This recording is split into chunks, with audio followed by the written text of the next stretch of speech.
All right, good evening, everyone. As you're eating, we're going to go ahead and get started with the program this evening. I want to welcome everyone. This is the 21st Annual Oregon High School Baseball Coaches Association Hall of Fame Banquet. My name is Jake Anders. I'm the head baseball coach at Lake Oswego High School. Along with my cohort, John Arnston from Clackamas, we're your MCs for the evening. We're also the co-directors of the Hall of Fame Banquet. And we're extremely happy not only to see everybody in attendance tonight. We have an amazing evening prepared for you with some really outstanding, really worthy inductees and merit award winners. It's an amazing night for people to come together, see old faces, see past coaches and Hall of Fame members. But really, we just want to make sure that you enjoy yourself. Hopefully, dinner is amazing for you. They always do a great job with dinner here. I want to also just really congratulate the current inductees. You're joining an amazing fraternity of people. John and I sit on an amazing board at the OHSBCA, who are representatives of the state of Oregon at all levels. The Oregon Coaches Association is also represents the 3A, 2A, 1A All-Star Series, the 4A All-Star Series, and the 5A, 6A All-Star Series, along with putting on the Hall of Fame banquet. So at this particular time, Zeke, will you put the list of the executive board up there? We don't have time to, and I don't know everybody that's here tonight, honestly, so I want to recognize all of our current board members of the executive board. If you are here tonight, please stand up. I saw a couple of them. I know JJ Stolzik's here. I know. So executive board members, please stand up and be recognized.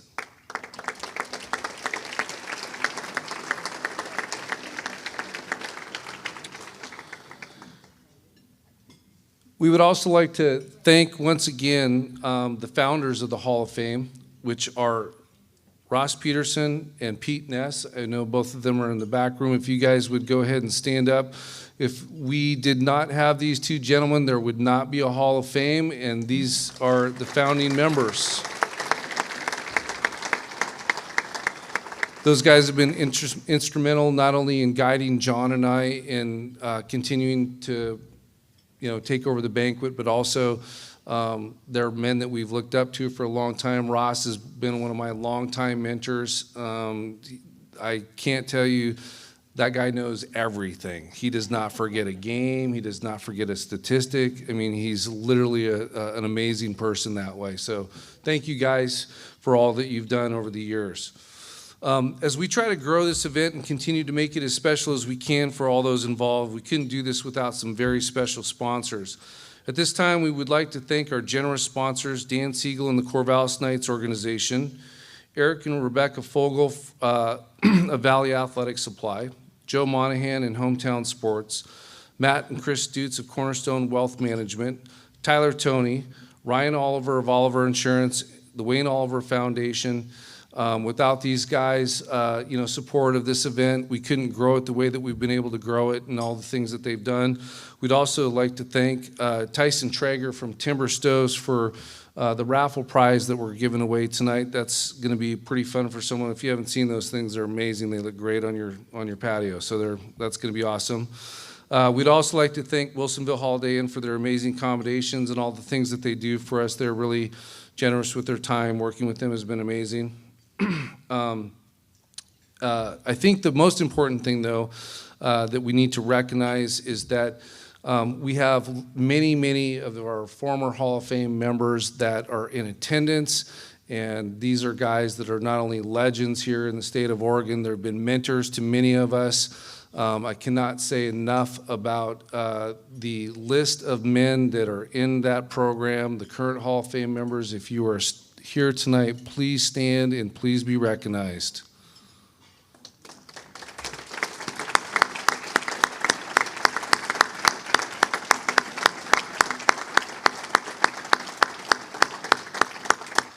I truly believe in the state of Oregon we have an unbelievable history of baseball, mentorship, guiding young men, young coaches to positions that they're in, and the guys that are in this room.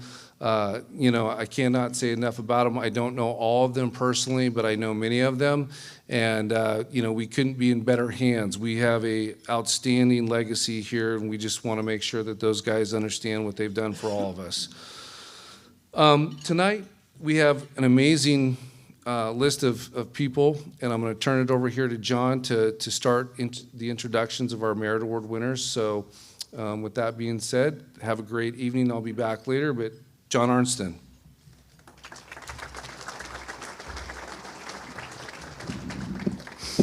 Thanks, Jake. I appreciate it.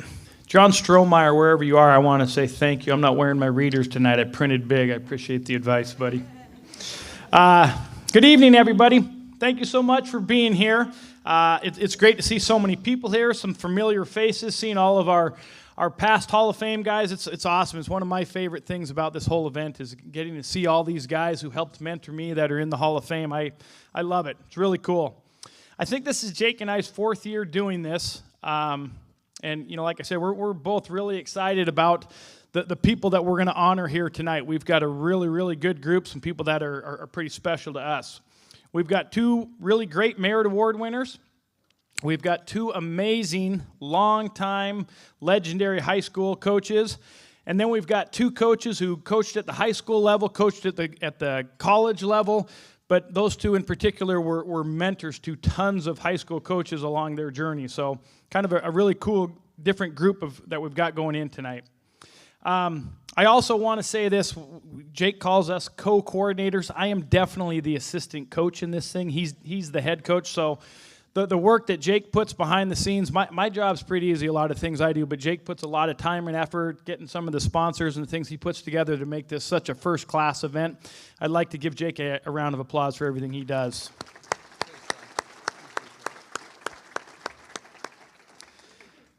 Okay, at this time, we would like to recognize our Merit Award winners for those persons, groups, or organizations who have shown outstanding service to baseball in their communities. Our first Merit Award recipient is Dan Tao. Right now, I'm going to read Dan's bio to you. And I'm going to start with this because Dan sent us a message. We've got Hall of Famers here, and Dan, starting his career in baseball, was actually coached in high school by one of our Hall of Fame members, John Voorhees. John and his wife Martha are here tonight, and I know that's really special to Dan to have them here, so I want to make sure that I mention that first before we get started with his bio. Dan actually started coaching baseball in 1984 when he was a sophomore at Newport High School, and he coached T-ball team that year. Upon graduation from Linfield College in 1990, he began his teaching and coaching career at Sweet Home High School in the 1990-91 school year. He taught math and started out as the JV baseball coach during the first year in Sweet Home. Currently, in his 35th year, he has coached baseball for 32 of the 34 seasons he spent in Sweet Home. Dan has been the head varsity coach for 19 years, varsity assistant for 10, JV coach for 2 years, and was the freshman baseball coach for 1 year. He's also coached numerous T-ball, coach pitch teams over the years. Additionally, he served on the Oregon High School Baseball Coaches Association board during the years of 2003 to 2008. Dan would like to recognize his wife, Michelle, for being the ultimate coach's wife, and he wants to thank her for all of her help with baseball, field maintenance, running the snack bar, and fundraising help with the Sweet Home baseball and softball that continues to this day. Dan and Michelle have 4 kids, Justin, Allie, who is married to Michael and Casey, who are all grown but were part of the Sweet Home Athletics for many years and are all still involved in coaching or competing in athletics. Dan is now currently in his 4th year as the athletic director at Sweet Home High School. Dan Tao, please come on up.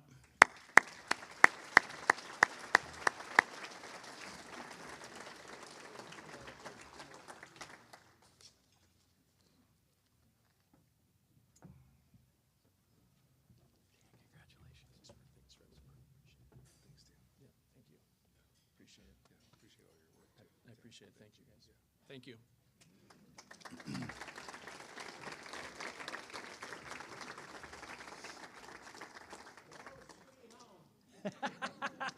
That's awesome. Okay, our next Merit Award recipient is Lonnie Beach. Before I read Lonnie's bio here, I want to give Lonnie a personal thank you.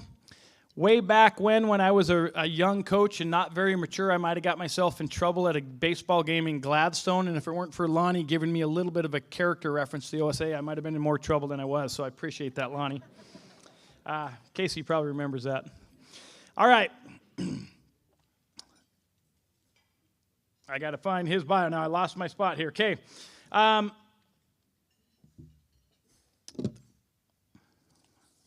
There we go. Okay. Lonnie's bio.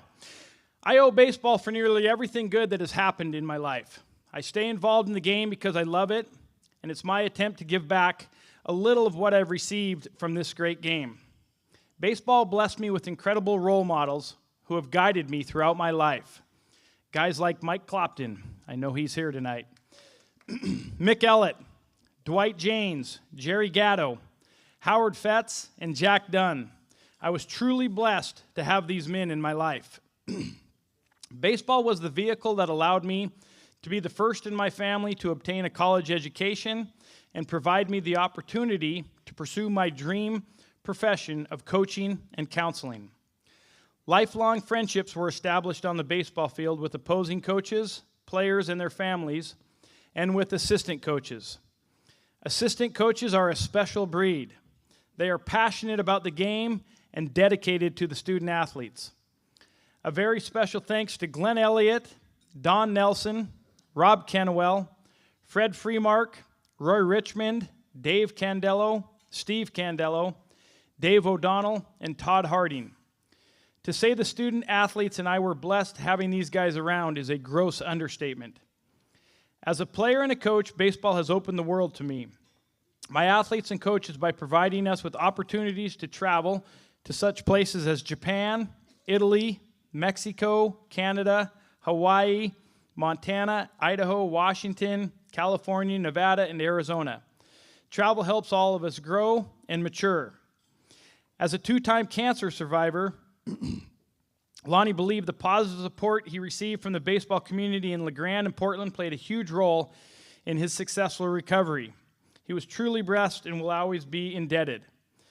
Baseball career, coaching Cleveland Babe Ruth for 4 years, Eastern Oregon State College for 5 years, LeGrand Legion for 4 years, Cleveland High School for 10 years, scouting for the Cleveland Indians, now the Guardians, for 7 years, the Los Angeles Dodgers for 2 years, administration for 7 years, Gladstone and Lake Oswego Youth Baseball 7 years, and now LaSalle College Prep High School 10 years, and counting.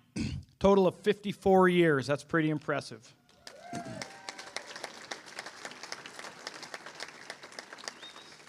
He hopes to keep on going because he still has a whole lot to give back. He's grateful to Chris George, athletic director, Trey Norton, head coach, and assistant coaches Scott Evans, Nate Fogel, and Mike O'Keefe at LaSalle. It's been an honor working with some great coaches, and these guys are among the best. In the past 9 years, LaSalle has gone 130-90 with 3 conference championships, 7 state playoff appearances. While at Cleveland, he enjoyed some success in the summers, winning a state title in 1984, district championship in 1985, qualified for regionals in Montana in 1986, just missing out on a trip to the World Series. In 1988, lost a state quarterfinal to Grants Pass. One of the highlights of the players and coaches fondly remember is beating the California state champions in 1986. Coaching has always been a family affair. If the family isn't involved, it doesn't work. Josette has been a great wife and mother and constant source of strength. None of this is possible without her. I'm so proud of her and our family, Tyler and his wife Sarah, who are the proud parents of his grandson, and the power-hitting dude Maddox and Tony, and his wife Nicole. Thank you for making Team Beach the most important team in Lonnie's life. Congratulations, Lonnie Beach. Come on up.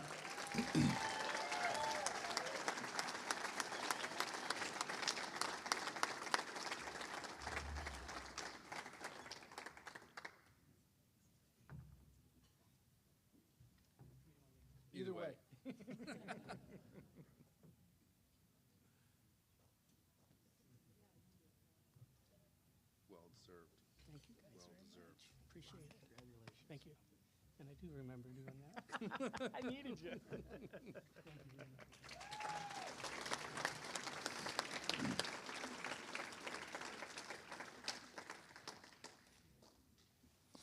Okay, we are now going to move on to the 2024 Hall of Fame class. Our first Hall of Fame inductee is a legendary coach in our state for a long time. He built an absolute dynasty down in North Medford.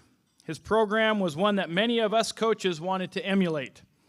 I remember hearing him talk at a coach's clinic for the first time, and I was taken back by the attention to detail he had in everything that he did.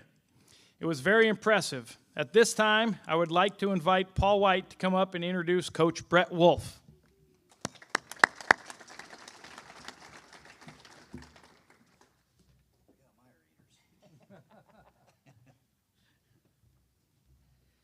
Well, I brought my readers.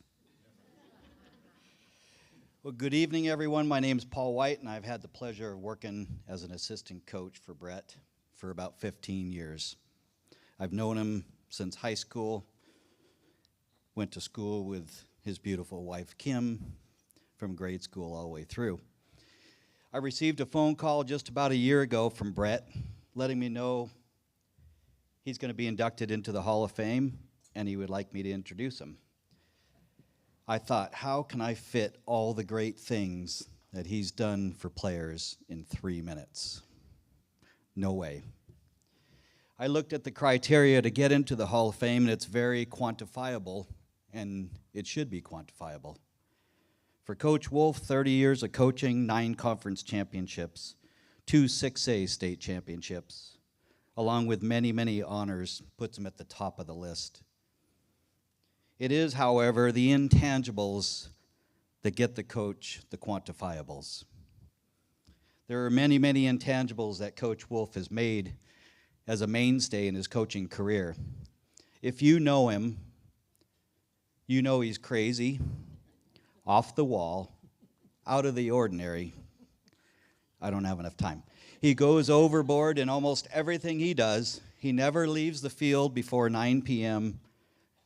in season or off season. His wife, Kim, has to reintroduce herself to him on a regular basis, and he has been known to miss important family events like birthdays and anniversaries most of the time. When we started creating his vision of practice facilities, bullpens, locker rooms, and field improvements, we would build it, then ask for forgiveness from the administrators, all the while knowing the outcome would remain the same most of the time. He did it to create the best program with the best facilities, to provide a high-quality experience for players, and there is no question he always did it for the players. There are those who have questioned his sanity, like when he would hold a 4 to 5 hour practice, me included, but no one has ever questioned his commitment and his passion for the players and the game of baseball. Brett is a special education teacher, and his commitment to his students is as passionate as it is to his players. Brett spent many nights after a game or a practice in his classroom writing an IEP or preparing for the next day. He never cheated a player, and he never cheated a student. Using the instrument of baseball, Brett found many ways to get his message across to hundreds of players. His message of character, integrity, and team above self. This is his mantra. This is not only what he taught, this is how he lives every day. Those are the things that become tangible and quantifiable. Those are the things that are most important to Brett. Lastly, as we get older and the timeline of life gets shorter, memories and reflection is what we have. After all the wins and all the losses, after the time spent in the springs and the summers together, what I cherish most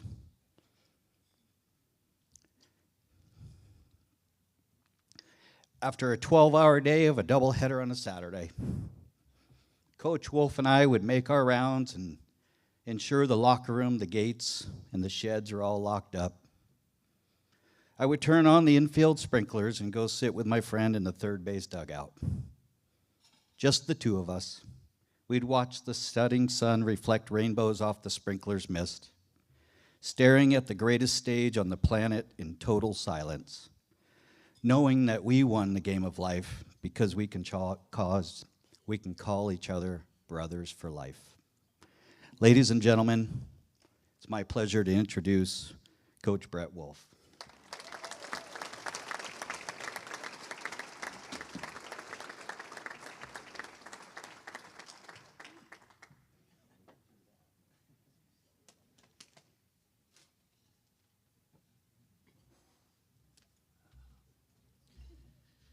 Well, Paul, I thank you for that. I don't have enough money to pay you back. But anyway, I'd like to thank Jake and John for their hard work and all of this. I know when I was putting it together, it took a little time, so I can't imagine what they did. This wasn't on my speech, but I walked in here and I saw a lot of great people, and one of those is Ross Peterson over there, and as soon as I see him, I automatically think of his dad, Gene, who gave me an opportunity way back when I was a young kid there at Clackamas Community College. And when I see Ross, those memories flood back to the love I had for that man. And so I just wanted to acknowledge that. So I appreciate you, Ross. Stay above ground for a while. I want to congratulate the other inductees. Man, I don't know what I'm doing up here with those guys. They're top of their class. So I want to congratulate Jeff, Marty, and Coach Bailey. You guys are pinnacles of the sport and pinnacles of the people. I appreciate going in with you, so my name is intertwined with yours. That may be bad for you, but it's good for me. Anyway, I want to thank my mom, my sisters, Diana and Connie, for coming, my brother-in-law, Joe, my wife, Kim, my daughter, Amanda, and Tom, and Diane Volstek. And then I have some really good friends, lifelong friends. They all are. But I have some really good lifelong friends that came from Seaside, Jason and Ashley Kroschauer. And they brought two. You want to meet two character kids. They're back there, Talon and what's that kid's name? Tanner? No, I'm just kidding. They're here from Seaside, and I really thank them for coming. So I'm not standing up here. You know what an RBI champion is. Everybody in this knows what an RBI champion is. That's a guy that has teammates on base. Well, as a Hall of Fame member, I had teammates like Paul, and all through my life, Coach Kinsinger, as well as Coach King, and numerous players and communities. In the interview earlier today, I don't know if I acknowledged it enough how much the community supported us. So I'm not standing here today unless I had those RBI teammates or Hall of Fame teammates there. So I just want to share one thing so you know a little bit about me. I know we only got 20 minutes, right? No, I'm just kidding. Just kidding. We got a 10-minute limit, and I got to go fast. So anyway, this guy's in church. And what I'm telling you a story because it really reflects, it taught me what it's about. So this guy's in church, and his cell phone goes off, and it's loud. The pastor gives him a stare and a growl, and it's real negative. Then the congregation does the same thing. And then he gets in the car, and his wife scolds him. And he goes through, and he's just... You know, it's not a good feeling. So that night, he goes to a bar, and he gets a drink. He spills his drink, knocks it over, glass breaks. The guy next to him goes, "Hey, you okay?" The waitress comes over and goes, "Hey, let me help you clean that up." The bartender reaches over and says, "Hey, let me pour you a new drink." Gives him a new drink, doesn't charge him. Where do you think that guy wants to go? Where does he want to be? Well, it's where you're treated well. And so at that point, he didn't want to go back to church. The reason I tell that story is because as baseball coaches or human beings, in anything we do, treating people the right way will draw them to you. And it will also allow you to be who you want to be. So in that situation, it taught me, when I was young, it's winning, winning, winning. And then it became, what do you want to be when you're done? And here I am. And I was at an event last week, and I had 50 or 60 other people at that event with me. None of them were Portland umpires, but they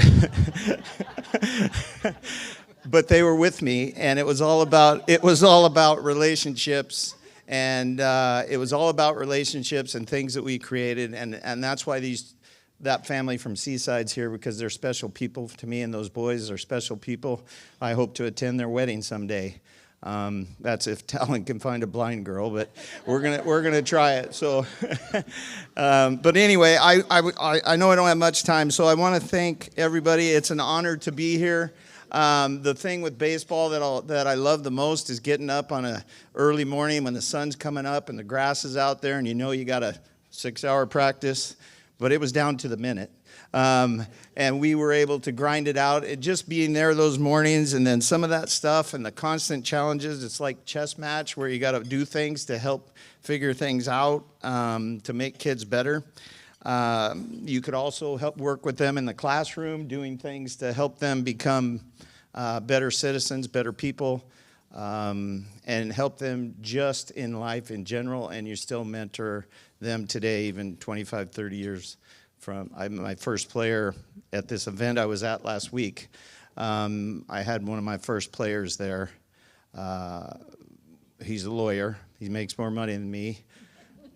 But at the same time, he showed up and he brought his son with him. Doesn't even live in this town, and I got to hang out with him, and it's just something special. But it's all built on relationships and being good teammates. The raw emotion of the game is awesome. The excitement, the fear, the disappointment, the winning and losing, that's all teaches us everything. Teaches us how to handle prosperity, patience, poise, persistence, all of those things. As we get ready to wrap this thing up, because I know there's people that are better speakers than me, I was just fortunate to grow up in Medford. I love Medford. It'll always be my home. I'm making a great home in Seaside. My wife loves the beach. I can't get her to leave, but she's hanging out there, and we're about a block from the beach, so we spend a lot of time there. But at the same time, I want to do some things that I want to acknowledge. One, I want to acknowledge my wife. My wife was the rock of our family. I was gone a lot, and when Paul said I never came home, I did come home, but I took my son out of his crib and put him in our bed so I could spend time with him, and I'll never, ever regret that. But my wife did everything for us. She held our family together while I was able to coach and do things on the field, like stick a broomstick in a 36-inch mower, tape a lantern to it, and mow till midnight, because that's what we did. And people would call her and say, "Where's he at?" And that's what she would say. She would say I was on the field, and they said, "Not a chance." Well, that's where I was. And she never questioned me once.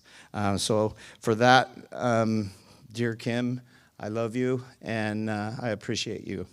Next to her is my daughter, Amanda. Amanda is my pride and joy. She played softball. She was my daughter. I'm blessed to have her. I was her biggest fan. The greatest joy I had was when I'd get done with the game and maybe we lost, and she's maybe 5 years old, and she'd say, "Dad, why'd you take the pitcher out?" And I'm going, okay, I'm getting second guessed by everyone else. Not only you second guess yourself, but then this little one sitting in the chair next to me is helping me out as well. So I was fortunate. We got knocked out of the playoffs one year, and I was fortunate enough to watch her semifinal and state championship game her sophomore year, which is a memory I will always cherish. So for her, I'm proud of her. She just got married 2 weeks ago, so I have a new son-in-law, Jarrett, and I appreciate her and all her support driving here. I'm happy to be your dad, Amanda. I'm so proud. Thank you. Love you.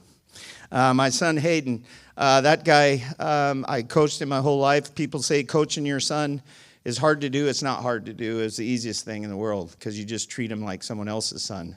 So if I was going to, that's exactly what you do. If I was going to chew somebody's tail, I would chew his as well, just like he was your kid. And we'd do it equally. Today, especially with all the equity stuff going around, I was glad I did it the way I did it. So my son did all kinds of things. I used to take the charter bus from the high school down and pick him up in elementary school when he was in the first grade. I'd pull that charter bus up, it said Medford on it, black and red. I'd go down in the bus with my uniform. I'd go to the office, pull him out of class, put him on the bus, and we'd go play a doubleheader in Roseburg, and there he is. Sometimes when I got booted out of the game, my son would take my wallet, which I left in the dugout, and I'd have a lot less money in there because he would steal all my money. Not steal, he would borrow all of our money and buy all the kids' things in the concession stand. The beauty of it was he was our bat boy, and he would go and get a hot dog with mustard and ketchup on it, and then he would go get the bats. Well, one day he gets the bats, and he's got hot dogs in his hand. This is what he did.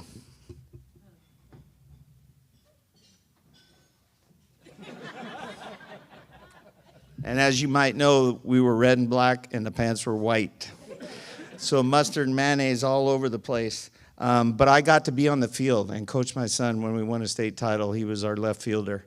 So I was blessed with a daughter and a son that had got to do things that many of us don't do. But it was just based on the fact that I got to spend time with him. I texted him today, and I said, I'm sorry you're not here today. But I know, because the biggest thing with my son is he's a proud dad, and he's a responsible dad, and he knew he needed to be there with his family. And I said, you know, son, I love you, and I'd love to have you there, but I know you're doing more important things with his family, with his wife, Allie. And I told him, just reiterated that I got to spend time with him on the field for so long. So I appreciate you, son, love you. And I'll finish this thing up. My mom, love her to death. Without her love, I couldn't pass it on to the players that I have, the ones that came from Seaside, because I do love those kids. Talent, I got to keep working on, but I do love them. And my dad, taught me hard work and maintenance and just how to build things twice or three times, because he could build it once, and I had to build it over and over again to get it to be halfway good as what he did. But it was a great experience. My dad he was my stepdad, but he was my dad. And being my stepdad, when he married my mom, he introduced us to 3 other children, my sisters, Dory and Randy, and then my brother, Tommy, who I did not acknowledge last week, so I want to make sure I do. My brother, Tommy, and I shared the same bed for 3 years, a queen bed. We were 5, 6, and 7 years old. Looking back on it, at that time, I didn't like it, but at this time, I'd love you to know that it was quite an experience. So I want to thank him, and I want to acknowledge him. And again, Mom, I love you to death. So I'm happy that you're here, and I love your colors. In closing, I would like to thank John and Jake for all the work they do. For everyone else, I enjoyed my time on the field competing against you and with you. And to all those that came before me and all the great coaches sitting here tonight, thank you for your time and dedication to the game. I'm gonna do my thing in Seaside. Lenny, again, congratulations to you last year. You got a great program, but there's a big difference between Lenny Wolf and Brett Wolf. So he's not related to me. And I don't want you to ever think that he is. No, I'm just kidding. Anyway, thanks again for everybody. I appreciate it. And again, have a good evening.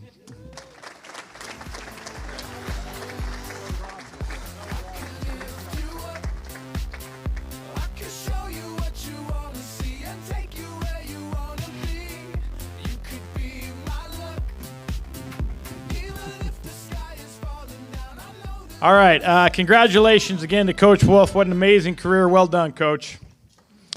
All right, our next Hall of Famer is a guy that's very special to me, and I know many other high school coaches in the state of Oregon. I consider him one of my mentors.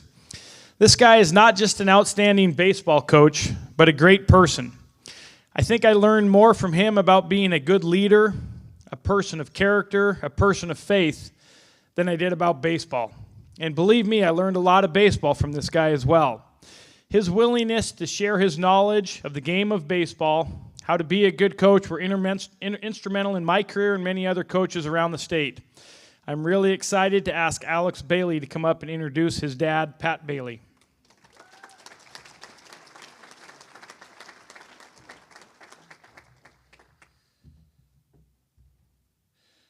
Good evening, ladies, and I want to say gentlemen, but I'm not sure about some of these guys out here right now. So I've been 2 minutes to introduce the most important man in my life, my friend, my role model, my father, Patrick Bailey. I had so many options to choose from when deciding what to talk about. The championships, the wins, the kids he recruited who became big-time professional players. But the thing that has always stuck with me throughout my life was how he was treated outside of the baseball field when we run into people. And let me tell you, we run into a lot of people when we go places. What goes with that is our family has begun typically referred to as Pat Bailey's wife, Pat Bailey's daughter, Pat Bailey's son-in-law, daughter-in-law, grandkids, and son, obviously. That applies to the whole family, but I figured I would just mention the people present. This isn't something that just came about these last few years, but has been a long-running joke in the family for the last 30 years or so. And I'm not kidding when I say 30 years, because here's a shirt I've got from when I was about 10, and we had about 40 of them made for everybody. Even his hairdresser got one. So, in all seriousness, though, anytime I meet another coach, former player, or family members, pretty much anyone who has ever met my father, the conversations we have are always how he has impacted their lives in a significant way. I would like to conclude with a Pat Bailey quote that has always stuck with me. It goes, "I'm not in coaching for the wins and the championships. I'm in the business of building men and to become great workers, husbands, and fathers." With that, I have the honor to introduce my father, Patrick Bailey.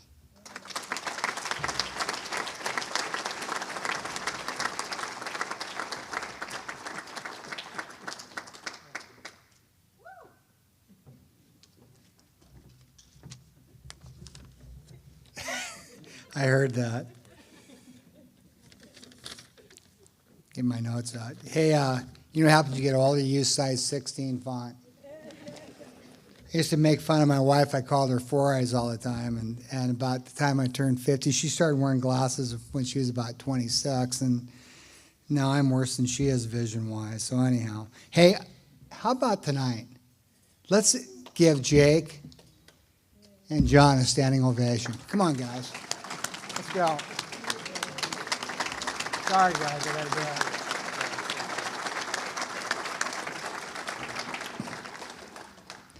I know that people are on the committee and everybody that's involved just really appreciate this evening. And, you know, I hope I don't offend anybody, but I love the Lord. And I just got to share a few things with you. In John 15:5, it says, "I am the vine and you are the branches. If you remain in me and I in you, you will bear much fruit." And here's the key. It says, "Apart from me, you can do nothing." And I'm telling you, without the Lord, I can't do anything. So I'm really thankful for the Lord. My beautiful wife, I definitely am JV and she's varsity. I overkicked my punt coverage when I married her. My wife, Susan, for her support of my coaching career. We saw it as our mission field. She made a huge sacrifice allowing me to coach. Huge sacrifice.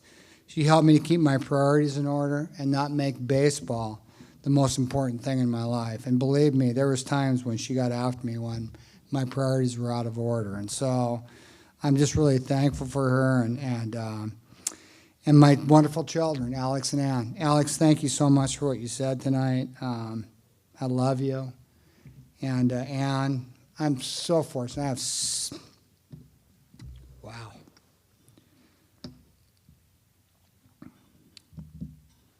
I'm really fortunate to have great kids.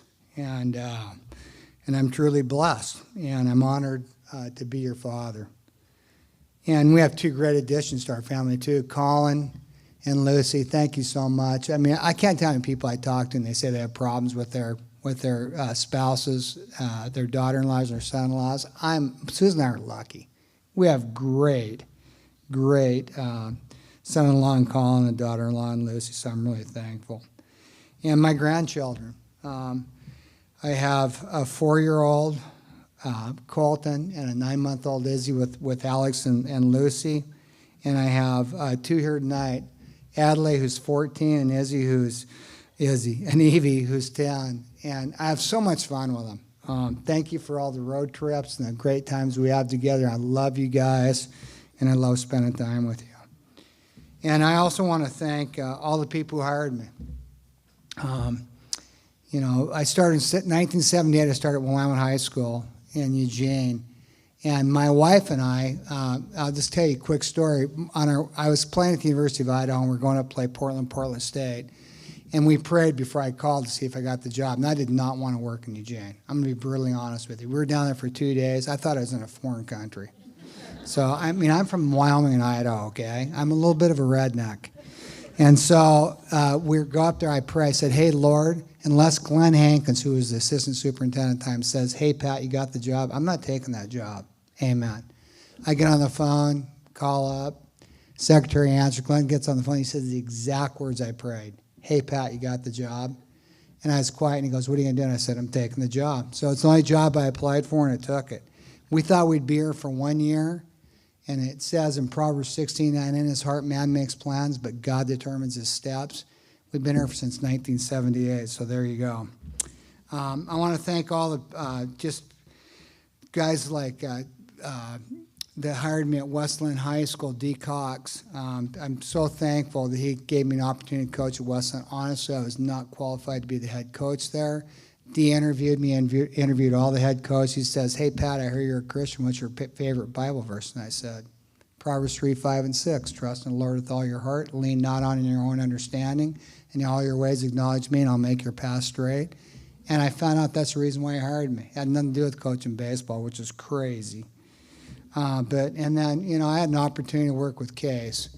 And one of the things I'll tell you about Pat is when I was hired, I told him, I said, we talked about the first hour that, and we've known each other for a while, but I said, hey, Case, I need to know, you're a baseball coach, but I want to know what you're really all about in terms of why you coach. And so we ended up spending probably over an hour just talking about the importance of building men and character. And so I'm really thankful I got to work with Case. And the thing that I loved about Case is he's really good at evaluating how to treat each person individually, what pushes their buttons, just a psychologist in that way. And I thought I was tough. I'm a kiddie compared to Pat Gazy. I can just tell you that right now. He's probably one of the toughest guys in terms of just how competitive and how tough he is, but I loved coaching with him. It was a lot of fun. I want to thank all my assistant coaches. Oh, my goodness. You know, we get awards like this. Come on, man. Assistant coaches, if I had 3 words to say for my assistant coaches, and I'm going to mention 4 of them that are here tonight: blessed, fortunate, grateful. I'm blessed that Marty Hunter, Randy Rutschman, John Croy, and where's J.R. Reichenbach, all the guys coach with me. I'm so fortunate to have those guys, and I'm thankful they're a part of my life, and I'm thankful that they're my friend to this day. So I really appreciate all you guys. My mentor is a young coach. I had some people when I was 28. Terry Polreis, who a lot of you guys know, and older guys definitely know Terry. Terry took me, he was coaching at the University of Portland, but he was teaching history at Westland High School, and he just took me, you know, under his wing. And he shared with me, and he helped me so much. And there's a guy here tonight, Eddie Derricks, and Eddie Derricks at the time owned ATEC Corporation. Eddie did things like asked me if I'd come over his house. He didn't need to do this. I was a puppy. And Jim Lefevre was there. And Terry Polreis and Eddie and Jim Lefevre and I, we got to talk about hitting and stuff. That was amazing. And then Eddie introduced me to Tom House. And so I just want to thank you, Eddie. I don't know where you're sitting, but I really appreciate how much you helped me. People like Tom Niebergall, who helped me a lot with pitching, and just the opportunity to play against guys like Dave Gasser, Mike Bubalo, Tom Campbell. I mean, I could go on and on and on. I love playing those guys, and the reason why I love playing them is because I learned from them. And I was going to share just a quick story, but I don't. I want to keep going here. So I just appreciate all you guys. When you played our teams, here's the things I hope you saw. I hope you said, man, that they were a class act. I hope you said we were competitive. I'm not going to lie, I love the Lord. I hate losing. Ask my grandchildren. I don't let them win at anything. If they're going to beat me, they're going to have to beat me. So we're competitive. I hope that we respected your program. You know, the first rule in the art of war in Sun Tzu says that you're supposed to respect your opponent. It drives me nuts when people are so showboaty today. How about showing some humility, playing the game hard and respecting your opponent, for crying out loud? And last thing is, I hope you saw that we were really fundamentally sound. We really worked hard on the little things because, as you know, little things become big things. The last thing I want to talk about is mentoring, and that's I'm just going to use the term pass the baton. This life's not about me.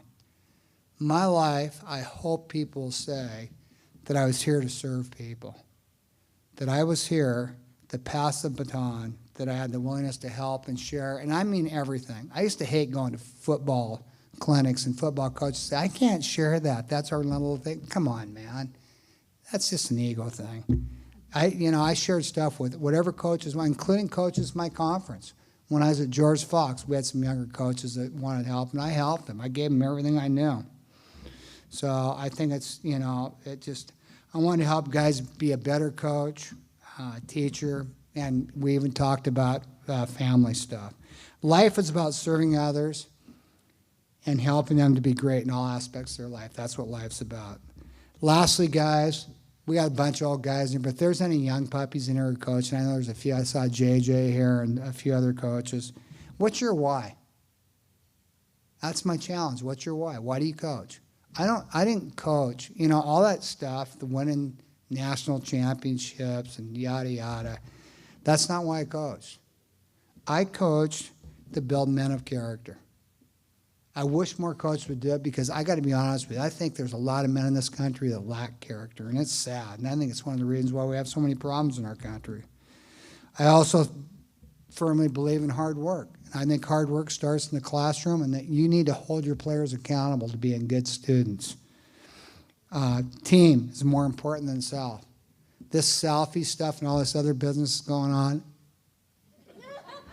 it's unbelievable. It's not about me. Every player on your team is important, every single player. And that's what I loved about Case. We really treated our walk-ons just as special as we did everybody else. So. And then the last thing is, hey guys, whether you like it or not, you're the example. What you promote, what you promote is what's permitted. What you allow, you encourage. So you're the influence. John and Jake, thank you so much. I appreciate both of you, and to all of you, may the Lord richly bless you, your families, and your lives. Thank you.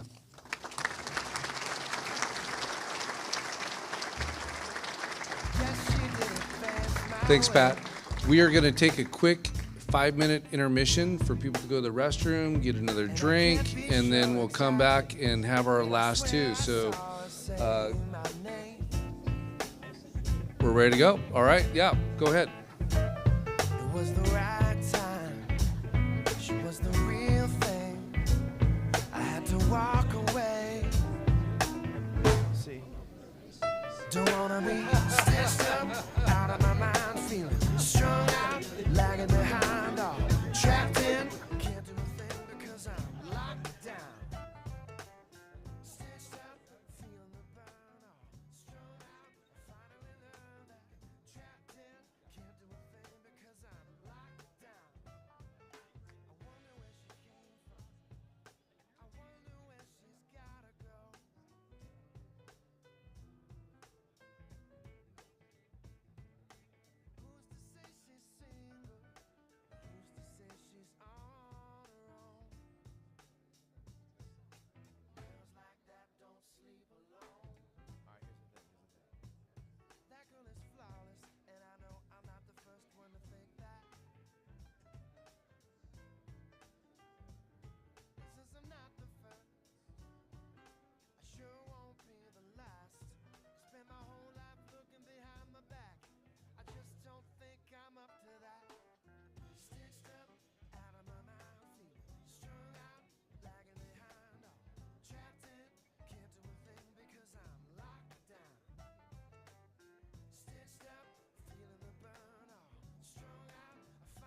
Folks, we're going to give the 1 minute call to return, and then we'll get started with our next person.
All right, folks, if you would go ahead and take your seats.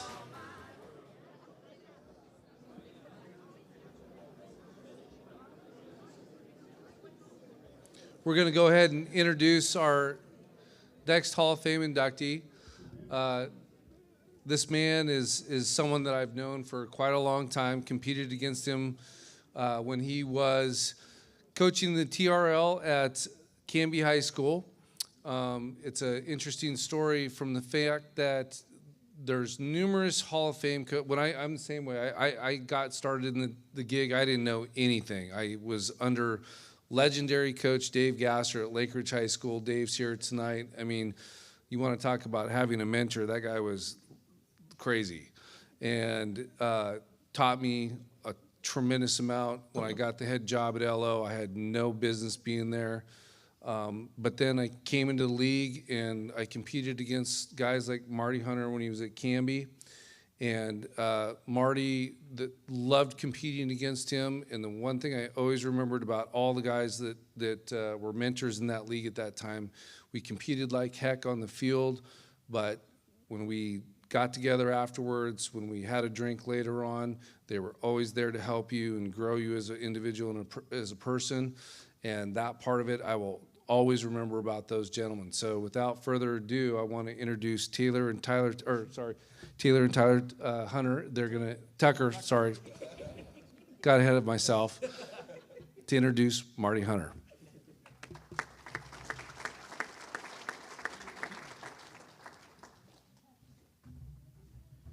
All right, good evening, everybody. I'm Tucker. I'm Tucker, and this is Taylor, and we are the two sons of Marty Hunter.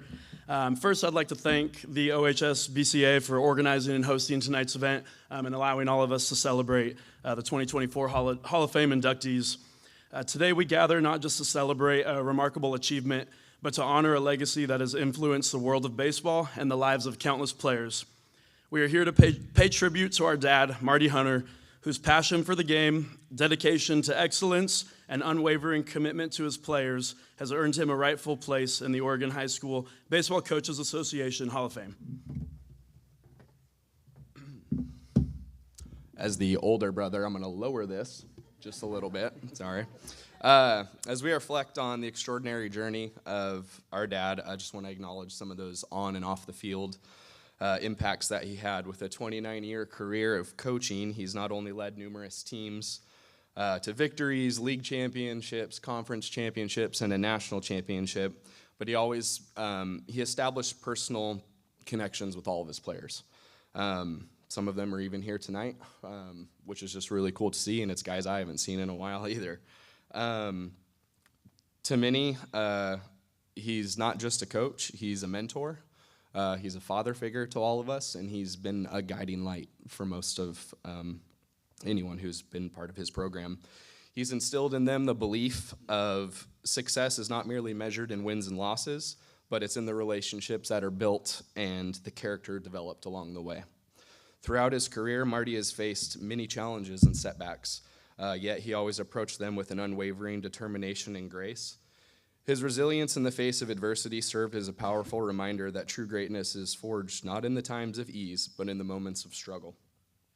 He's demonstrated this time and time again with his ability to inspire and motivate individuals. It's a testament to his character and his leadership. He taught us how to take care of our families, how to be the best husband to our wives, the best father to our children.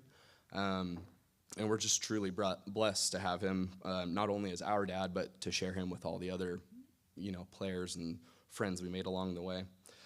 We just want to say congratulations, Dad. Today we not only honor you for your accomplishments, but the incredible mark you've left on the game with your players and for all of us who were here to witness your journey. Here's to many more years of inspiration and excellence. I'd like to introduce our dad, Marty Hunter.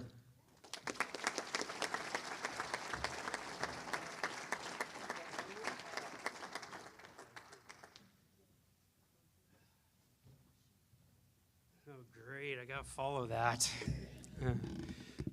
All right. Now I got lowered even more. Little guy's up here now.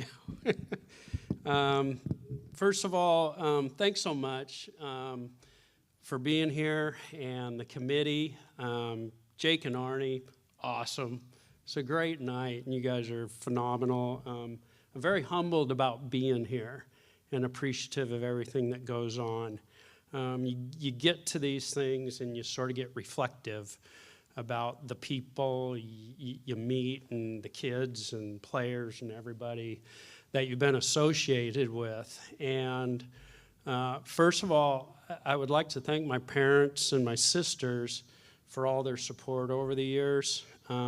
Like most kids, my dad was my first coach, through little guy stuff and coming up. And from him, he created that love of athletics, which has become an important part of my life. Baseball, obviously, but, just all sport. And early on playing, I was fortunate to have good coaching in high school and college. I benefited from that. I played for Jack Flitcraft at Gresham High School. I transferred in as a junior. The one thing about him that I really appreciated was he always looked for ways to get better, and he'd think outside the box, whether it was drills, whatever it was. My senior year, we did biorhythm checks. And we kind of gave him a bunch of crap about it. But we were going to sync up our minds and our bodies, and we were going to do it right, and all that was going on. But the concept of we're not going to stay the way we are, we're going to keep finding ways, stuck with me. And I tried to do that. In college, I played for Ad Rutschman. And I was very fortunate because I was a football, baseball guy, so I got him for both sports. And what happened there was the whole concept of fundamentals, practice organization, and preparation were ingrained in me. That became a part of me. And Scott Carnahan came in my senior year. And we still had those things, but the thing that I really got from Carney was game management and pitch calling. He was really good at that. And it was a thing that really impacted me. And so at that point, it gave me a really good base for coaching, having those experiences. We're nowhere close to where you need to be, but it started it. My first head coaching job was at Bend High, and I was fortunate to be a part of the Mount Hood hitting clinic. And I tried to put one of the pictures up there in the little scroll, and I was the young guy surrounded by some of the state's most successful coaches. And I felt very fortunate to be in that position. And the guys that were there, you had Dale Stebbins, Tom Campbell, Mike Bubalo, Tommy Sant, Darrell Dellison, Greg Cusick, Dan Warthen, Gabe Sandy. And those were the first group of coaches that basically put me under their wings. For me, those 2 days were coaching clinics. Because the entire time, we would do the thing with the kids, but every time we were by ourselves, It was people bantering stuff about baseball. And sometimes it was arguments about stuff and things like that. And I was the young guy just sitting there absorbing through the whole thing. And I'm so appreciative of, one, their support over the years, but also the sharing of baseball, which has been mentioned earlier, is baseball coaches are the best about sharing. And I coach football. Football coaches don't share. And it's interesting how that happens, but it's true. And that's the beauty of the people in this room, is everybody here shares with each other. Through the years, there's been other coaches who are influential in helping me. And a lot of them are here. You got Mike Clopton, Pete Ness, Ross Peterson, Greg Lord, Pat Casey, Terry Polreese, Tom Niebergall. I got to know Jack Dunn much better when I was coaching at Fox when I was out recruiting, and he'd be watching his grandkids, so I always would sit with him for a few innings and we'd talk ball. But some of the conversations and the mentorship I got from these guys, some of it was specific baseball technique stuff, but some of it was just simply friendship and watching how guys ran their programs and getting ideas and things like that, which is the little things that go with running a program. Now to Pat Bailey. He's been just a great friend and a mentor of mine for, it's going on 30 years now. And I won't go into the long story of how we first met, because Francie told me not to do it, because it was a long evening. But he's responsible for changing the course of my coaching life. I used to get together with him for lunch every spring, and we would just talk baseball. And I would do it with Carney. I'd do it with some other, I would call, get a meeting, let's talk ball. And we would do that. And from one of those meetings, that's how I ended up at George Fox, is he invited me to come coach with them. And so he's been the key person for me, and I've learned so much from him over the years. So thank you. I am forever grateful. And the things that he talked about before is, besides the baseball stuff, it's the faith base, that's trying to be a good person, all those things. It all comes together. We know you cannot coach teams by yourself. I'd like to thank all the assistant coaches that I've had the pleasure of working with. Coaching and running programs is difficult. You need to have great people around you. Being an assistant is a hard job, and at most levels, they have other jobs and then they come to baseball. And so the coaching is not about the money. It's about what you're doing. And as a young coach, when I was in Bend, I needed a ton of help because you just don't know much. You think you do, but you don't. So that's the bottom line. Mike Chambliss was with us. He's a longtime assistant there.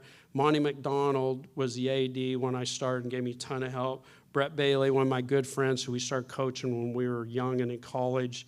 And then Gino Dusan is the other person who was there who was with us. That was also the time when it was the beginning of my family's relationship with Jack and Mary Kane. They ran the short season A team there, and that's when I got an opportunity to coach for them with Mike Bubalo and Gino for a summer doing the short A ball, where I just learned so much from those guys. Eventually, we ended up in Canby, and there's a whole nother set of great people there. Mike Cushing was a guy who was with me the whole time I was there. Yeah, Ryan Oliver, the Scotts were there. And then Wayne Oliver is probably the most influential person for me in Canby, because he was the guy who'd give me fatherly advice. He provided that calming influence, which I often needed, because I could get going, and it was really good for me. And so that was just good. And then at George Fox, Pat mentioned JR, and JR is a really good coach and one of the nicest humans I know. And he's just a great guy. He was with us there. I'm so happy John Strohmeyer came on and helped us my last handful of years after he was done at Sherwood's. Great friend and a great coach. And then Randy Rutschman and I go way back forever. And it was just so fun working with him. And we're still getting to do stuff together now, which is nice. And then the other thing that happened at Fox is we would always have a host of former players, and they would become coaches for us. And when they got done playing, and there's a couple here tonight, as Brent Trask and Seth Anderson are here, and they're very good young coaches. And the thing that is so cool with a lot of the people you coach is you get to see them coaching in places, whether it's little guy stuff, high school, college, or whatever. It's just fun to see that, and I love going and watching them see what they can do. So that's just very cool. I'm indebted to all these people because you can't do it by yourself, and with the coaches and the players, it's just everything comes together there.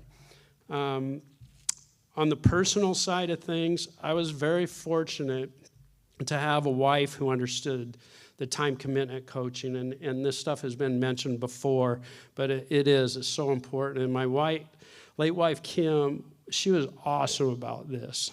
She included herself in the program. In the early years, she'd keep score and she'd give motherly advice out to the boys and that sort of thing. That eventually moved into taking photographs because she really liked photography. And what she would do is she would send out the photos to the families of all of the guys that were playing. And that was before we streamed games or anything. And so she wanted them to see what was going on. And it was just a great deal. And it is difficult being a coach's wife. It's hard because it's not a 9-to-5 job. There's very little time off. When you include recruiting, it's now 12 months, 24/7 that you're on call. And the events are not celebrated on the days they occur, anniversaries, birthdays, or whatever, because it just doesn't happen. And so you just have the people that understand this. Kim was excellent about this. The other thing she did is she helped keep me balanced and keep things in perspective, which I needed. And she was really good about that. And I've been blessed to be first supported by Kim, and now I'm lucky to have Francie with me. She understands the same territory. She's so supportive of the things I do. I'm running around. I'm helping coaches and teams and stuff now, kind of doing that. The other thing is I have a golf habit that takes a lot of time. And she's very supportive of that, which is nice. And I can't be any more grateful to have you in my life, so thank you. The other piece of support comes from my boys, Taylor and Tucker. They've been great. They've been so supportive. I think at times it's not easy being a coach's kid, just with what comes with that. The other thing is there are some benefits, and as far as the things you get to do and the people you get to meet and whatnot. They handled that wonderfully. You know, I couldn't be any more proud of them. I was very fortunate to get to coach Taylor at Fox, and when he finished playing, he became a member of our staff. And so I don't take for granted the time of being able to do that. I know that's a unique situation to get to do that. And I'm so thankful of that. And then when Tucker was living in Texas while that was going on, and we go down there to go play, he'd always hook up with us, and we get to hang out and stuff. And so all those moments mean a lot to me of being able to do those things. Throughout my life, I've been fortunate to be a part of some very special moments and teams I've gotten to play for and coach with some of the best coaches in the area and in the country. I've tried to take a little part of all this into my coaching. And really the thing that's emerged from all this is all of my best friends come from this world. They're all in this room. It's the people I love to be with, I hang out with, and I'm so so fortunate to have all you in my life.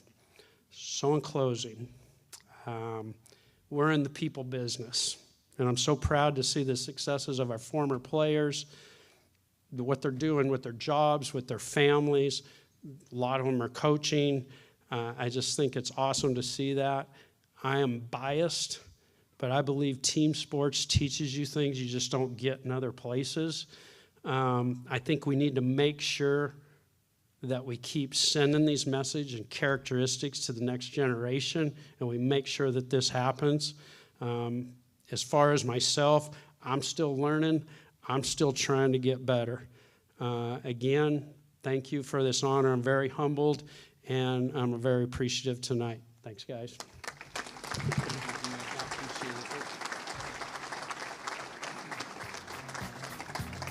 Thanks, Marty. I'm going to move this mic up a little bit. So, our last inductee, I have just a tremendous amount of respect for this guy.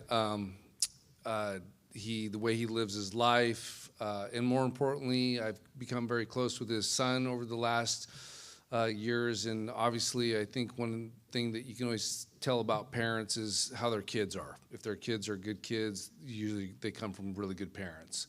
And so JJ's kind of he's on our board. He's the head coach at Canby High School. I've shifted a lot of responsibility to him, whether he likes it or not, I don't know, but he's done an amazing job at this. But Jeff, I've only been kicked out of 2 games in my entire career in 27 years, and one of them was against Jeff Stolzig. And I asked him, and like we all kind of forget about stuff. I said, Jeff, did you get kicked out of that game too? Because they beat us down in Arizona. We had a good team, and they actually beat us, and I didn't last very long. And he goes, no, you took the early exit. I stayed and watched the game. So, Jeff Stolzig. Introduced by JJ. What Jake doesn't know is my mom raised me, so. Thanks to Jake and John, though. They do a great job putting this on, as well as the rest of the members of the OHSBCA board. So thank you for doing that and helping promote high school baseball. Congrats to Coach Wolf, Coach Bailey, Coach Hunter. We played against Coach Wolf's team one time in Arizona, and my rear still hurts from that game. Coach Bailey was at George Fox when I was going to Linfield, and man, had a lot of respect from that guy just from the opposing dugout. And just seeing him, we saw him 3 games a year, and the guy was amazing. And then Coach Hunter is a stud. He helps us a little bit at the high school, and he's been one of the mentors of mine. I kind of got connected through other mentor, Coach Strohmeyer, and really appreciate Coach Hunter and his willingness to help other people. Congratulations to all you guys. I have the pleasure of introducing my dad, Jeff Stolzig. I will probably talk longer than he will. I have the privilege of calling him dad, best friend, coach, mentor, all that. Well, this is not Dad's forte, and he'd rather not have the night focused on him being one of them. I know that others are very happy for him. He does not enjoy the spotlight. In fact, he retired from teaching in the most Jeff Stolzig way by going out during COVID. I think he dropped his keys on his desk and didn't tell anybody. My mom forced him to do the drive-through parade that he did not want to do. We were fishing with some of my uncles that day and my grandpa, and I think Dad was forced to do it because the grandkids were going to be in the car. And if they weren't, there would have been something to pay with my mom at home. Some things that my dad loves, and I'd probably put this in order: Jesus, my mom, kids, grandkids, family, athletics, and that's more specifically football and baseball, and fishing. Dad's always been a guy that set the example. He'd wake up super early, we'd go to 0 period weightlifting, and he'd eat his bowl of grape nuts and be reading the Bible. And so he'd always put that example of, hey, well, here's what a relationship with Jesus was like. My sister was not awake at that time. It was just me. He's always done a great job of demonstrating what it should be like to love my mom, so love his wife, put a good example. I'm still trying to work on that and live up to that. My dad has never been too tired for myself or my sister. He continues to be gracious with his time to this day. Talk about practicing what you preach. In 2019, my sister gave birth to Roman and Maddox at 26 weeks, and there was complications. He essentially would be at practice as much as he could, but he missed a lot of games and practice because, family is first, and he lived by that. Thankfully, he had good assistants to help, like Scott Anderson, to help run the show. During COVID too, my wife's working at home. I'm working from home, trying to. And my daughter's in kindergarten and first grade. My son's 4, and it was a madhouse. But thankfully, Dad would come up at least once a week and just at least hang out with them, help them with homework, because a lot of times Mom and Dad couldn't help them get stuff done, but he was there for us. And these days, he spends tons of time chasing the grandkids around. The grandkids know how much they love him, because the attention he always gives them. My dad's been teacher and coach as long as I can remember. His first teaching job was at Myrtle Point High School. First year he spent away from us, except during the week. He'd come home on weekends. We'd be living in Lebanon. He'd teach, then he'd coach, then he'd come home late Friday night and leave back Sunday night to head back to his job. And I wasn't coming home, sitting on the couch, I'm too tired. I mean, it was like, it was imagine not seeing your dad. The next thing you want to do, there's a wrestling match in the living room. And that's how it always was. For 3 years, we would rent a home down there and come back in the summer, and he would finish up his master's degree at Oregon State. And then it was awesome for me because I was able to kind of, like Coach Wolf talked about it, like picking this kid up, like, man, I was there. I was at games, I was at practices. I'd be shagging balls. I'd be upset when it was the last batter. He'd say last batter, I'd be upset because I wanted to keep being out there and just being with him. But that's where he showed me, hey, here's what hard work is. Here's, you could tell how much he cared about his players and the passion he had for the game. Spring of '91 was his first spring at Lebanon High School, where he continues to coach this day. In addition to coaching baseball, he spent over 25 years coaching football. And like Don Tomlin's in the back had a big impact on my dad, and he'd say he loved those years.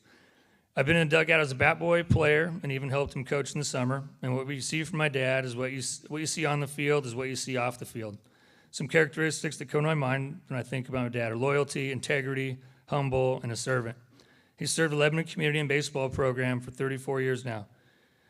He always sees the positive in his players, coaches, and teams. He doesn't complain about what he doesn't have. Instead, he looks for ways to help improve his situation.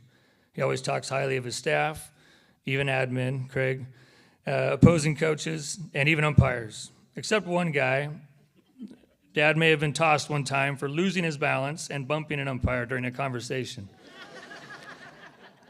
My dad's mission today is to help build character with young men and who grow up to be great fathers, husbands, and members of society through the game of baseball. I really believe he wakes up each day with that at the forefront of his mind. Dad has always said that he is doing what God has called him to do. I didn't mention anything about wins, losses, or awards. That doesn't matter to my dad. He cares about winning at life. He asks these questions himself. How can the Lord's light shine through me? How can I serve this group of young men? How can I serve my wife and family? He is already a member of a Hall of Fame as a husband, dad, grandpa, and friend. Now he gets to experience it as a coach. Congrats, Dad.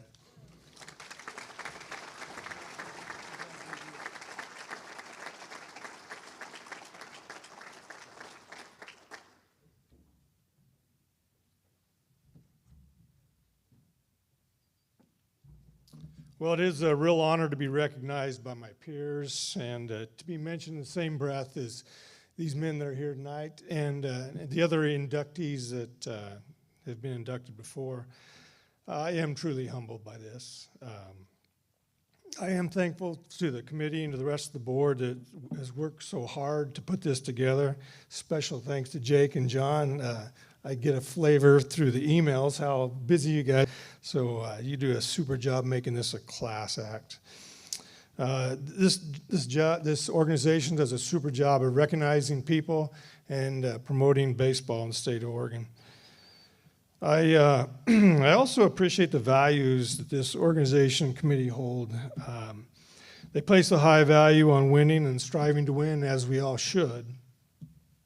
But they also recognize that baseball is a tool, and baseball is a tool that coaches of significance use to inspire and instruct and inform kids and helping to make them into men of excellence. And I really appreciate that about this committee.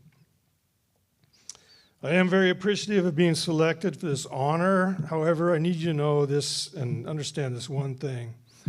Whatever accolades that you bestow on me really belong to the Lord God and belong to all the people that He's placed in my life. And I really appreciate that. I believe that there's two things that are the most important factors that are responsible for creating the person that we become. And that's these two things. One, our relationship with our Creator, and two, our relationships to the people that we connect with. It was some 50 years ago that I made the most important decision in my life that's then been the foundation of my life since then. And that was when I decided to turn my life over to Jesus Christ as my Lord and Savior. I realized back then when I was a freshman in high school that I can't handle this crazy world myself. And if I was going to do anything of significance, I needed Him. So I put my faith and trust in Him. So tonight, my task is to honor Jesus and to honor the people that He's placed in my life. So as for those people that are responsible for creating, value in my life, I want to start with my families. I was born into a wonderful family, loving parents, loving grandparents that taught us the value of hard work, the value of integrity, and the value of being a good person. I have three amazing siblings who are all smarter than I.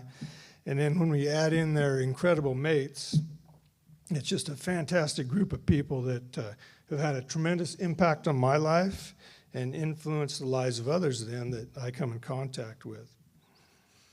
I told you that the most important decision in my life was to follow Jesus. The second most important decision that I made was to marry Lori. What an amazing woman. She's been my best friend for just about 50 years.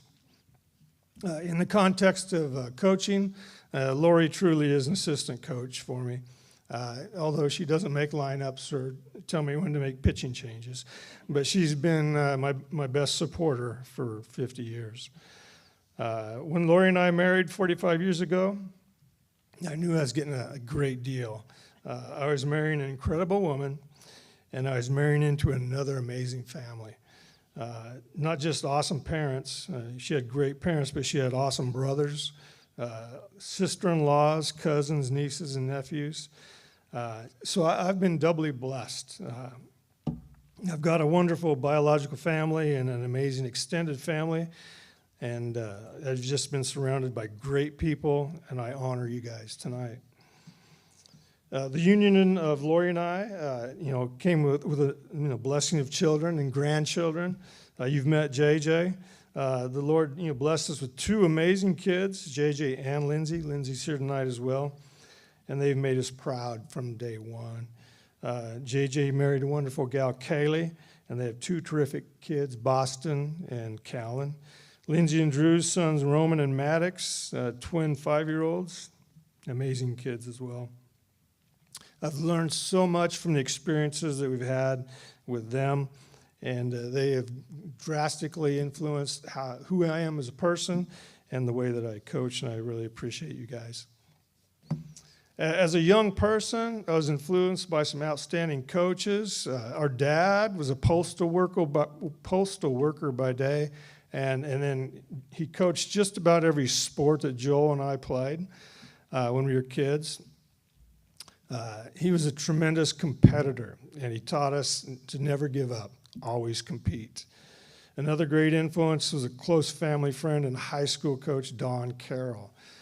Coach Carroll, my father, taught us how to compete with everything we had and to do things the right way by respecting the game and respecting people. My high school coach, Bill Croco, was a big influence as well. He taught me how to manage a baseball game and how to bring humor into the game. My college coach was Dale Stebbins. Dale's here tonight. Stebbs modeled for me, like my dad, how to have that competitive spirit and that intensity that competition demands. And although I was a slow learner, Dale inspired me to look at myself as a person who could be a leader someday. As a coach, I've been blessed to have built some relationships with some truly amazing people. In my initial coaching experience, I started off as assistant coach for a guy named Andy Belcher and then another guy named Roy Humphrey, two special men who loved baseball, loved to teach, and loved to win. During those days, working with Andy and Roy, God began shaping my coaching philosophy. Then in my mid-20s, as a young, inquisitive head coach, I attended a baseball coaching clinic at George Fox University. And the head coach there at the time, Pat Bailey. Pat began his presentation with this, his life priorities. Pat says, number one priority, his relationship with the Lord Jesus Christ. Number two, his relationship with his wife. Number three, his relationship with his family. And number four, baseball. And it just a perfect match with my convictions. And since that day, I've learned a lot, great stuff from Pat, and I continue to learn a lot of stuff from Pat and inspired and empowered. In fact, he's my boss right now. Yeah. Anyway, I work for FCA part-time, and Pat's my boss. Coaches in this room and perhaps others viewing this, I've learned from you. I have. Even if maybe I haven't even met you. And then I honor you for your contribution for making me a better coach. If my team has played you, I've learned from you. If I've watched you coach a game, I've learned from you. If I ever heard you speak, if I've heard your written word, I've learned from you. There's a couple guys here that I've learned a lot from, and they're in our conference. We see Scott McDonald, he's on the board here, and then Eric Daisy. I get to learn a lot from those guys. They're in my conference, and I really appreciate the many conversations that we have and the battles that we share. So coaches, I've learned a ton from you, and I thank you for that. There are some coaches here that have had a huge impact on my life and on my coaching. Scott Henderson has been a great friend, a mentor, a teammate, a coach for the better part of my life. We played some baseball together in high school, and then later he joined our staff and served in our program for about 25 years. Coach Henderson has always been a model of enthusiasm, positivity, grit, and encouragement while holding high standards for behavior and competitiveness. Scott and his bride Lori remain great friends with my Lori and I. In fact, in the off season, you might catch us traveling together. We have a kind of a little mission going on. We're trying to see all major league cities and catch games. We've seen 12 of the 30 so far. So anyway, that's our off season mission. Two very special men I want to speak about. We'll put these guys together. They're kind of a father and son pair. JJ mentioned Don Tomlin, but Don and Ty Tomlin, father-son duo, have been two men that I've learned a ton from. Don was an assistant coach for me in high school when I was teaching and coaching at Lebanon High School. And then he did a marvelous job of that. And then he invited me to coach on his staff because he was the head football coach at Lebanon High School. Ty was a player for us, as a football player and a baseball player. And then he later came back to Lebanon High School and was a head coach in the football, and then he was an assistant coach in my program. The relationships with Don and Ty have greatly influenced not only my life, but, the coaching as well. These guys model those same qualities that Coach Henderson does, display that grit, that amazing work ethic, incredible organization, enthusiasm, determination, and the love for teaching young men how to become great young men. Probably the most thing that I admire most about those guys. So I know Ty wasn't able to be here, but thank you, Don, for teaching me so much. Another man who's taught me so many valuable lessons is a guy named Bob Christensen. Bob and his wife are here. Bob began a long coaching career with us after the loss of his son in a car accident. So his son, Brett, was a sophomore in our varsity squad, and Brett and Renee's sons were both killed in the same car accident. At the time, Bob and Renee were single parents, each separate, single parents on their own, and their boys were together in a car, were in an accident, and both were killed. Great tragedy for the families. But out of that, some great things, came about. I'm a true believer that, through adversity, if we handle things correctly, good things can come out of that. A great thing that came out of that was later on, Bob and Renee became good friends, and they eventually married. Another great thing that we got out of that was we got Bob as an assistant coach. Bob loved the game so much, he wanted to contribute and give back to the game, and just super proud of Bob for doing that. Bob and Renee are living examples of what you guys as coaches are teaching your kids, that if you confront adversity with the right attitude, good things are going to happen. I'd also like to thank and honor the many excellent athletic directors that I've worked for. Craig Haney is here. He is one of those excellent guys. Craig has been our athletic director for several years and has taught me so much. And he's empowered not only our baseball program, but the other activities and academics at LHS. A final group of people I'd like to honor are my players, the players that we've had. We've got a ton of great people and amazing people in Lebanon, and several of those guys have been baseball players for me. And each one of those guys, they leave a mark on the program. They leave a mark on the lives of their teammates, the lives of their community members, and in the lives of their coaches. And we have some guys here that have played in our program that have added so much value to my life, and I really appreciate these guys. I see a guy, Dwayne Stevens, he's here. Matt Schold is here. JJ, of course. Brian Nelson is here. John Ron Von Ruden made the trip. Casey Humphrey. Brent Trask, that was mentioned earlier, and Kyle Diedzik. I hope I didn't miss anybody, but these guys are examples of the type of people that I get to work with. Amazing, amazing people. I'm blessed to have been able to coach these guys.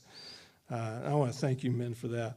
And I'd like to thank all of you who have, thank you again for all of you who have blessed me and contributed and added value to my life, and I appreciate what you've done. Thank you. Thanks, man.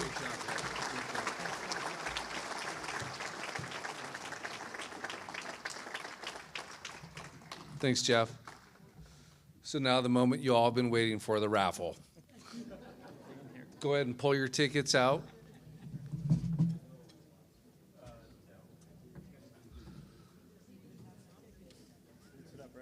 Yeah.